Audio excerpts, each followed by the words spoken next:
સાબરકાંઠા જિલ્લાનું અંબાજી એટલે ખેડ બ્રહ્મા મહિષાસુરના વધ માટે માં અંબાએ અહીં પોતાનું સાક્ષાત સ્વરૂપ બતાવેલું। અહીંથી જ માતાજી ગબ્બર ખાતે ગયેલા અને ગબ્બરને પોતાનું નિવાસ સ્થાન બનાવેલું। ત્યારે પૂનમ ભરવા પણ દૂર દૂરથી માના દર્શનાર્થે ભક્તો ઉમટી રહ્યા છે।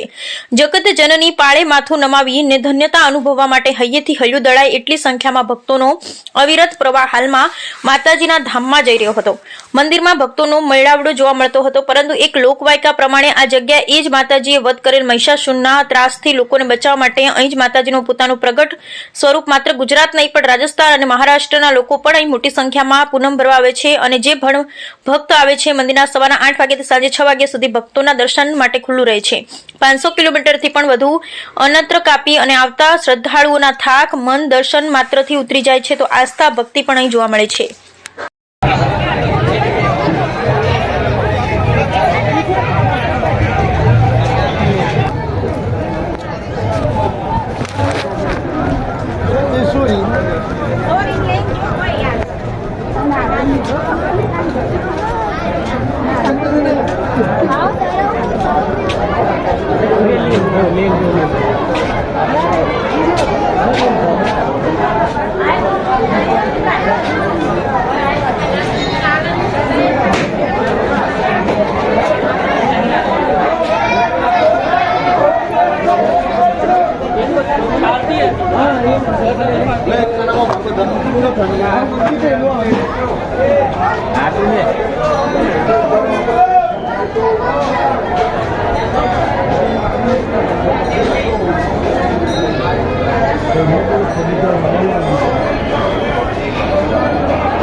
હેપી ન્યુ યર સભ્ય સર્વ સબ એકલા અરે લગ્ન ને વર્ષે બેનને મૂકીને આવ્યો તો પેલું કાલ મીટિંગ હતી બીએલઓ ઓય શું છે એટલે તો ઘેર શું કહું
હાલ જ આવ્યા તે અંબાજી હાલ જ પહોંચો અંબાજી